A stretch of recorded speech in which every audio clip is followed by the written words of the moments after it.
Ladies and gentlemen, welcome once again to the Slow Burn Pro Wrestling Podcast, where all professional wrestling storylines live. As always, I am your host, Matt Brandon, and I am still so very, very happy. And it's not just the Cena heel thing that's making me happy. It's all the freaking memes about Cena that's coming out that's making me happy. It's all the posts I'm seeing that's making me happy.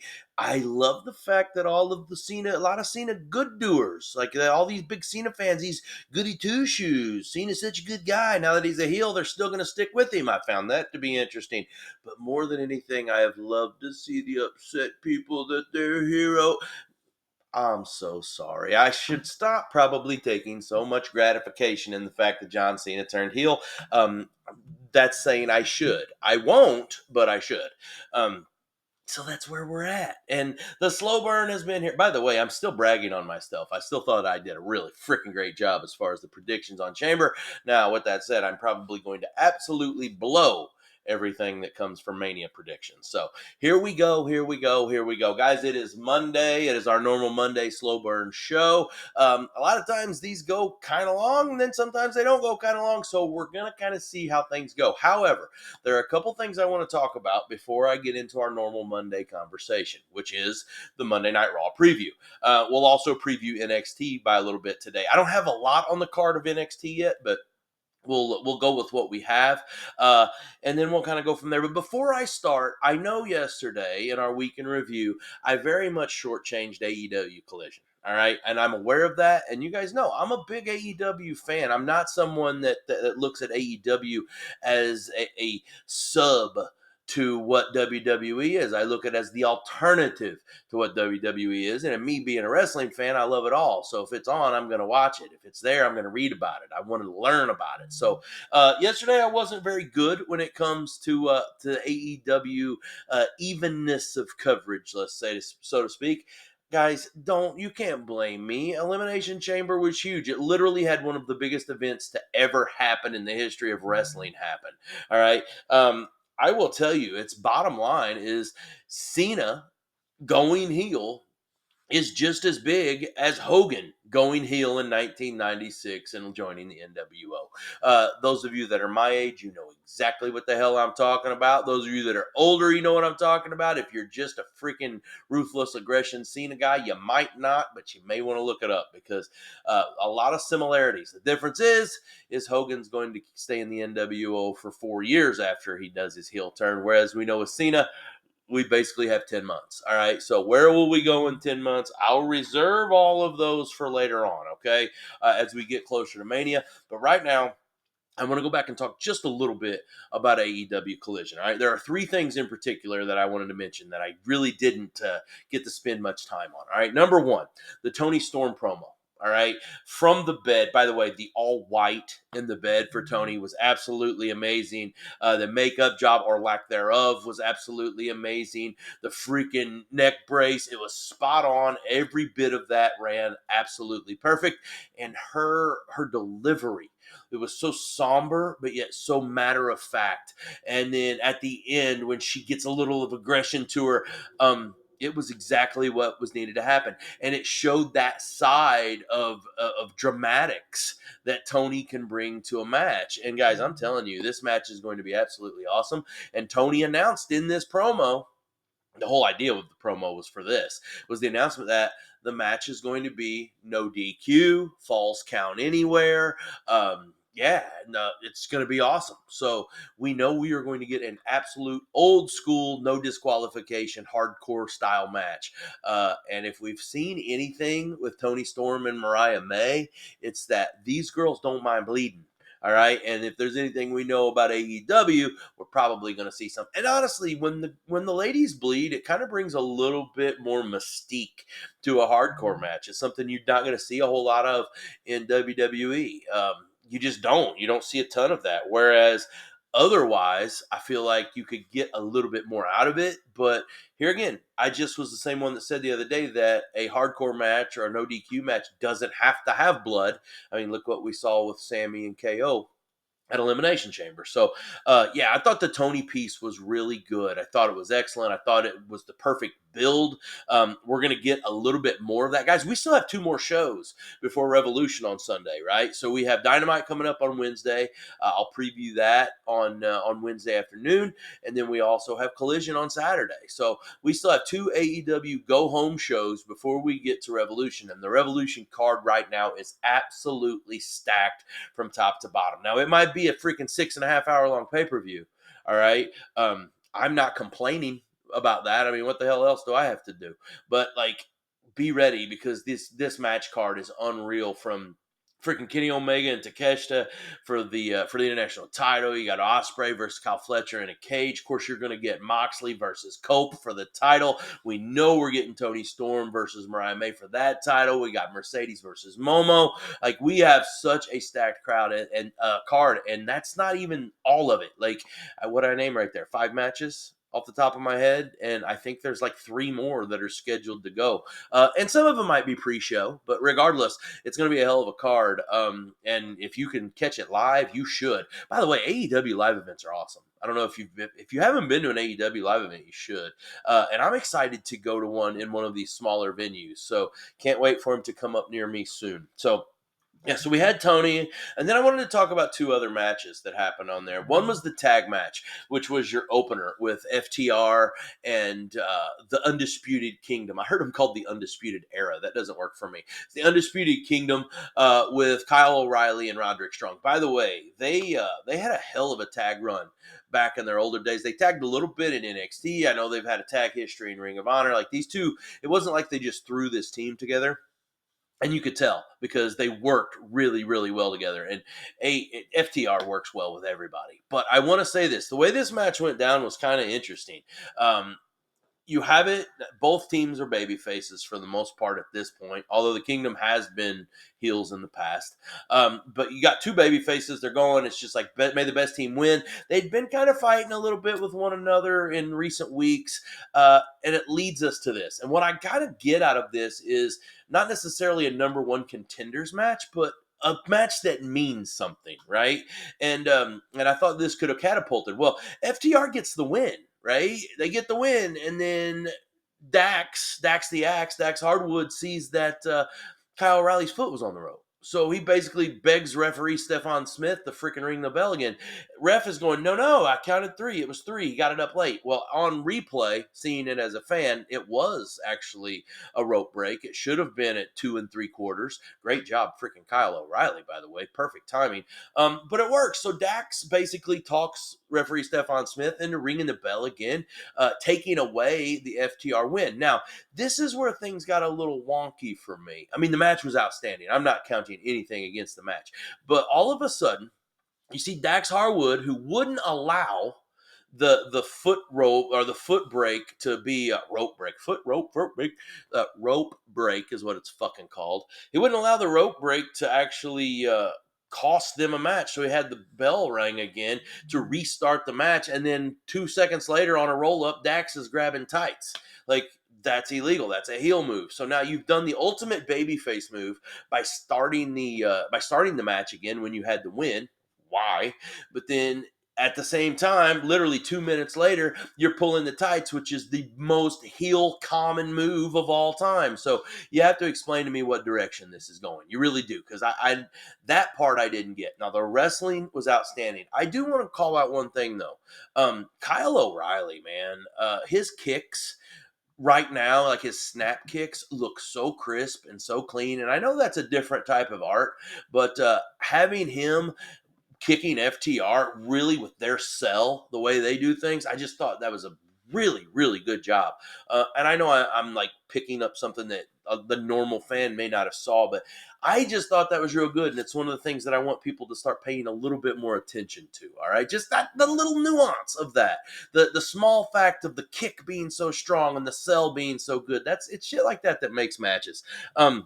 And this match progressed. I thought it was really good. I was very surprised that the Undisputed Kingdom went over. I really was. I'm not going to necessarily say I'm mad about it. FTR is so damn good. losses don't hurt them a whole lot, especially against good teams. So I don't think they looked weak. I just don't know, did they look babyface or did they look, I just don't know the direction of that. And I'm okay if FTR wants to get a little bit of a mean streak in them. I mean, they deserve it. Get yourself back into the title picture by doing that. But what I thought we got out of it was Roderick Strong and Kyle O'Reilly getting thrust into the title picture, which, by the way, is going to come a lot more clear after Revolution, where the Outrunners, all right, the world's youngest tag team, the world's youngest 20-year vets, they're going to take on the Hurt Syndicate, Bobby Lashley and Shelton Benjamin. And I assume that the Hurt Syndicate will go over no problem. And then maybe we can get Roddy and Kyle O'Reilly. That's two different contrasts of style with the Hurt Syndicate. That might be a pretty good little match. I don't know. I just want those belts off of the Hurt Syndicate. So let's get that done. The other match that I wanted to mention was the TNT title match. Daniel Garcia and Adam Cole. Now, I know I talked about this on the Weekend Review yesterday. This match was outstanding. It was so good. It was a back and forth battle. Both guys getting times to shine. Both guys getting to work their spots. The facials were great. The bumps were great. I thought that there was no lull in the action. Matter of fact, it's the most action I think that Adam Cole has had by himself since he came back from the ankle injury. Like, this match was so good. It literally had a little bit of everything. And then comes the end. Like, we get the announcement. I know I mentioned this yesterday. The announcement comes, you have 5 minutes remaining, right? And okay, we know there's 5 minutes. Okay, there's a 20-minute long match. We know that it's a 20-minute time. But at 15 minutes, we get the 5 minute remaining. If you're watching that, like me, you're thinking, well, this thing's going to a freaking draw, right? Well, then all of a sudden, it wasn't like 4 minutes later, we get an interruption by Shane Taylor Promotions with Charlie Bravo and Lee Moriarty and that crew, the infantry and Lee Moriarty, I should say. Like, they come down like almost immediately after the 5 minute call is done. They interrupt. There's a disqualification, although they never announced who the winner was because both teams, both guys got hurt at the end. But then we get this set up for Lee Moriarty to join in on this battle that we're doing for the TNT Championship. Make that make sense to me. Like, Lee Moriarty didn't have to interfere in that match, and I'm just going to call it what it is, fuck up that match, because it was a freaking masterpiece, man. That match was beautiful. There was so much good stuff going on in it. Then it ends in a DQ. That match could have went 5 more minutes. It wouldn't have hurt anybody. It could have went to a draw, then bring the Shane Taylor. You guys know my feeling on Shane Taylor Promotions. Although Lee Moriarty's very, very underappreciated, I think. And you guys know I love Charlie Bravo. He's here in Augusta quite a bit. But like, no, like, let it go to a draw, and then if you want to run in, that's fine. But or just have Lee Moriarty walk out and watch the last 5 minutes. Match goes to a draw, or the match gets a finish. Then you do your run in. I don't know. I feel like when you had a masterpiece going like that, there was no sense in just ending it in that fashion. I don't think either guy deserved that. And I don't know. It's just a wonky, stupid finish. And it accomplished absolutely nothing. It accomplished something that could have been accomplished in a lot of different ways. I assume we're going to get Lee Moriarty into this mix now for the TNT title. But why? Like, explain to me why that was needed. And again, maybe it's long-term storytelling that I'm not seeing yet. It's just hard for me because I know the fact that AEW sometimes struggles with these long-term stories, especially with the secondary title belts, right? I mean, look at where we were going with Mark Briscoe all those years when he was holding the Ring of Honor title. Like, it was so wonky. The competition was wonky, and the matches were so good. And that's the thing. It's why you get a little bit torn. As I always say, I'm here for it. I want to see it develop. Let's see where it goes. I just think on my end, that could have been better. But here again, how can I complain with storytelling with that on that token? Okay, it's a negative, but then you go back to what I started with and talk about Tony Storm, and you're dealing with some of the best long-term storytelling that we have, not just in AEW, but all of professional wrestling. Like, outside of like 2 or 3 storylines going right now, there's nothing that's more in-depth than the Tony Storm Mariah May story. So, like, we'll see how that goes. We'll see where they go with it. But I felt like I needed to give that a little bit more today. I shortchanged AEW yesterday, and I knew I did. So, yeah, there you go. I apologize. We're back in business. Can't wait to preview Dynamite on Wednesday and go from there. But speaking of previews, guys, let's get to Raw. All right. By the way, speaking of back to WWE, LFG, once again, LFG was outstanding last night. All right. I don't even know where to begin with how good LFG is right now. It's the best damn show on television. I know I kind of got a little mixed review on it from a couple people that reached out to me. Give it a chance and look at it through the lens of like a freak like me. All right. Where I'm tunnel vision wrestling 24/7 and like, this is how I see, and I feel like I'm part of it. Like I'm getting the background information that we've never got before. Listening to the Undertaker talk about a wrestler while he's in the middle of a match, right? Hearing Mickie James break down a submission hold that she had added, basically, thanks to Michelle McCool, by the way. Like it gets added, and then you see her talk through it while it's actually, God, it's so good. It's so good. So again, my advice: watch LFG Sundays 8 o'clock. New episodes are on 8. It starts at 6:30. You get caught up on last week. So let's go to Raw. All right. Raw, right after Elimination Chamber, right after the craziness that was Elimination Chamber. We don't have a lot of solidified stuff. We don't know exactly what's going to happen tonight on Raw. We do have some appearances, right? Seth Rollins is definitely going to appear. I said yesterday, this is the chance to really change some things up with Seth. Like, if it's me, I'm having him come out in all black. I said it would be like the wrestling Johnny Cash, have him all black, even black shades, no hat, hair tied back, just very, very matter of fact business. We don't have to hear the song, we don't have to do all the stuff. Just come down. This is where I stand. This is where I'm at. Either you're with me or you're against me. But from this point forward, I'm here to kick ass and I want my belt. And that's what we need right now. I don't need that all that. And don't get me wrong. I like this version of Seth for a very long time. I feel like the story right now dictates a change. I really do.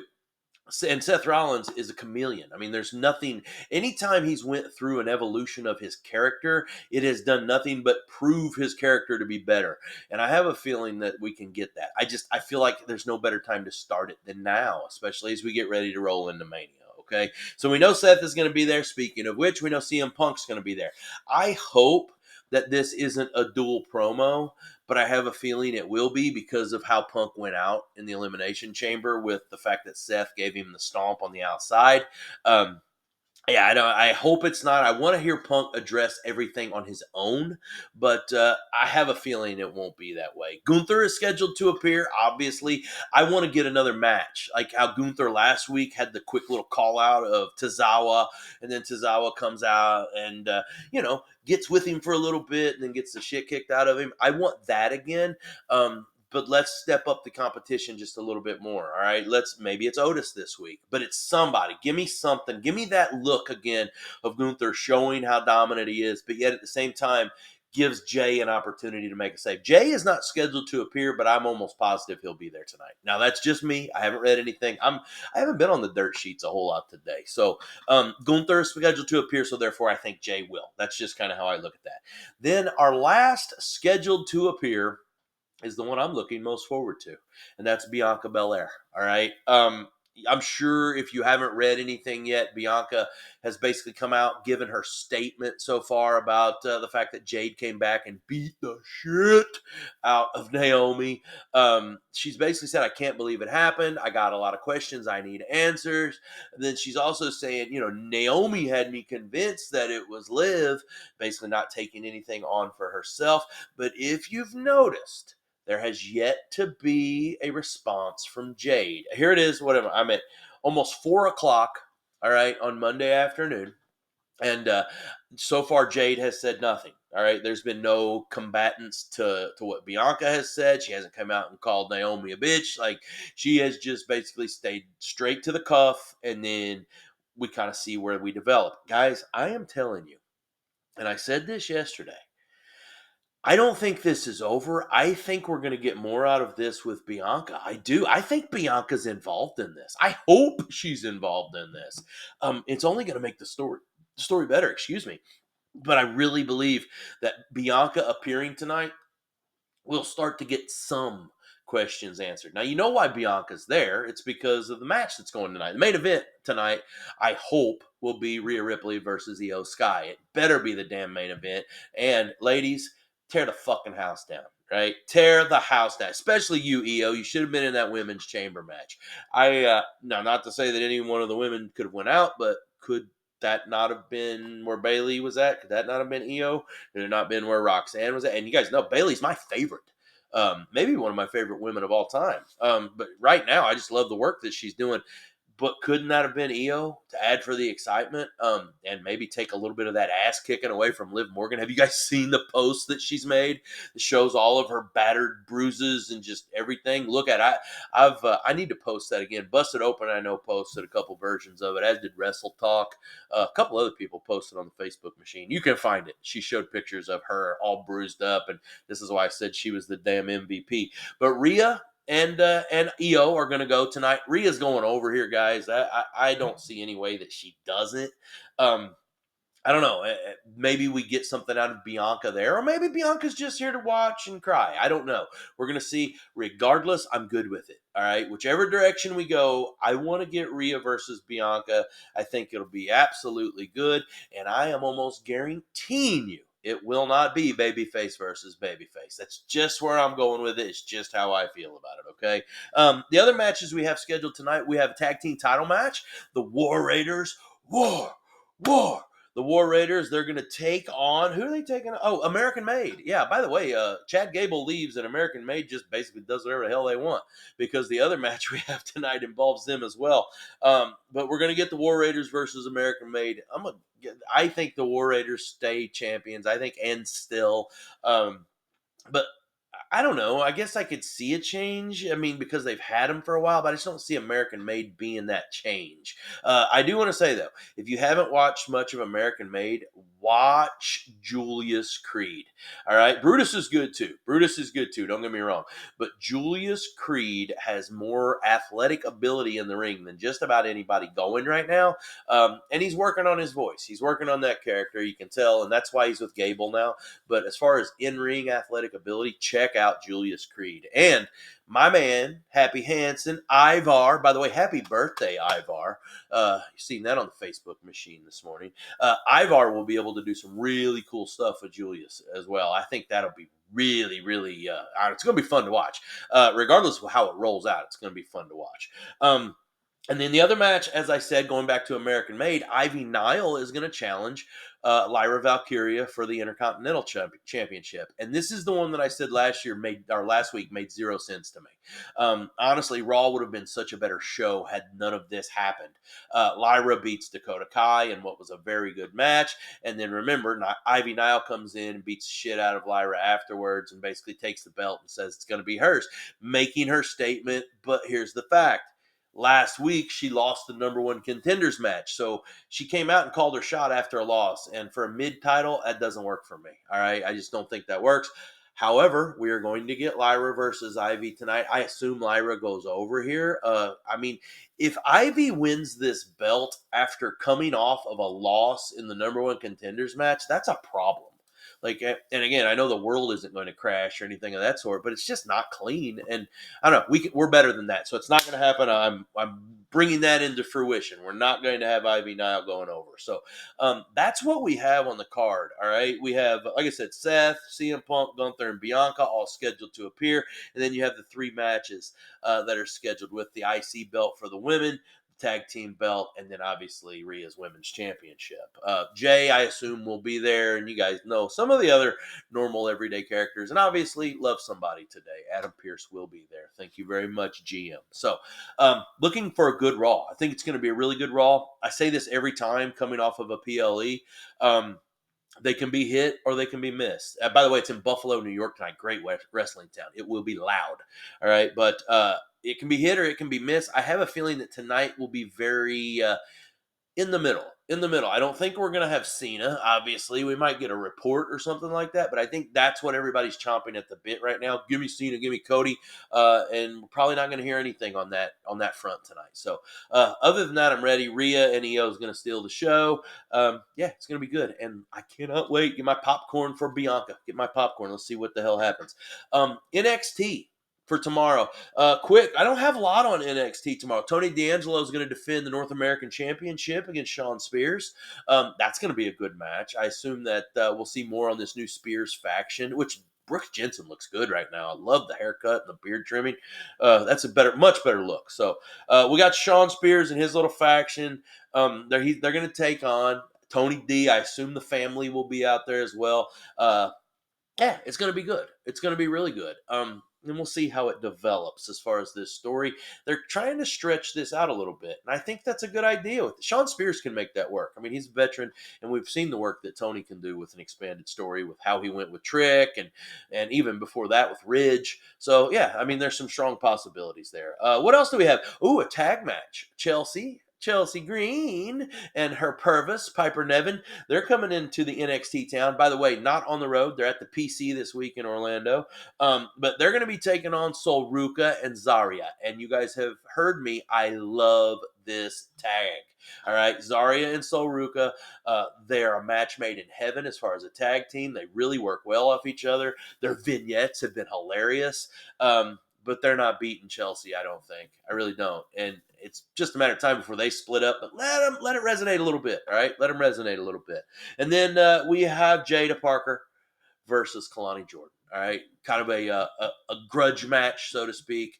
It's going to be interesting to see the direction that they go with this as well. That right now is all that we have ready to go for NXT. By the way, NXT Roadblock is next Tuesday. That they kind of take AEW's thing where you put like a pay-per-view card on regular television, and that's what we're going to get there. And I'm good with it. I think it's good. The only problem with it is CW sucks where I'm at because I don't have CW on my regular TV. I have to watch it on the app, and I can't watch it until after the fact. So that makes for a pretty late Tuesday night. But what are you going to do? When you're in this game, man, you got to make it work. You know what I mean? So anyway, that's what we got, guys. As we get ready and set for this week, like I said, Raw tonight, NXT tomorrow. I will review and recap all of that on our Wednesday show. I'll also preview AEW Dynamite. That show is going to be absolutely bonkers. I know we're going to get some MJF Hangman stuff. I'm so excited for that.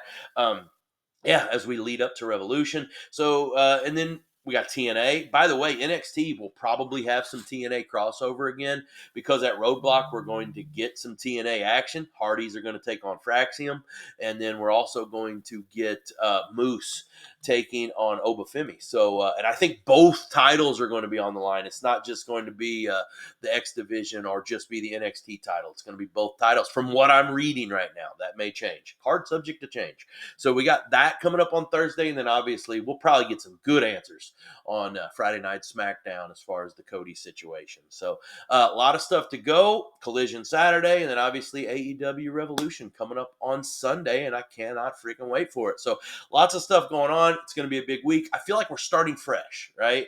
I feel like I've got my rest. We got our water in. We're ready to take that run on again, all right? And that's where we're going, and that's where we're headed, and I cannot freaking wait. All right, that had a little bit of meh. So, guys, thank you for joining me. It's been the Slow Burn Pro Wrestling Podcast, where all professional wrestling storylines live. And guys, remember, email me if you'd like to shoot something out of me at TheSlowBurnWrestlingPod@yahoo.com. On the Facebook machine, we are on there. Shoot me messages. Let me know what's going on. Give me some ideas. I didn't get enough people participating in the polls yesterday. That pissed me off. So get going. You don't want to make me mad. But keep helping me, guys. Keep liking, share more. Invite people to be a part of this. I have some goals that we're going to get to as spring comes on, and I'm going to share all those goals coming up with you. I'm still trying to get some stuff completely set in stone of what my goals are, but I got some ideas, and I want you guys to be a part of it. So stay with me, stay helping, and do everything you can, and I appreciate it. And that I can promise you. So, guys, this has been the Slow Burn Pro Wrestling Podcast, where all professional wrestling storylines live. I am Matt Brandon, and in this world, we are wrestling everything. So stay on top.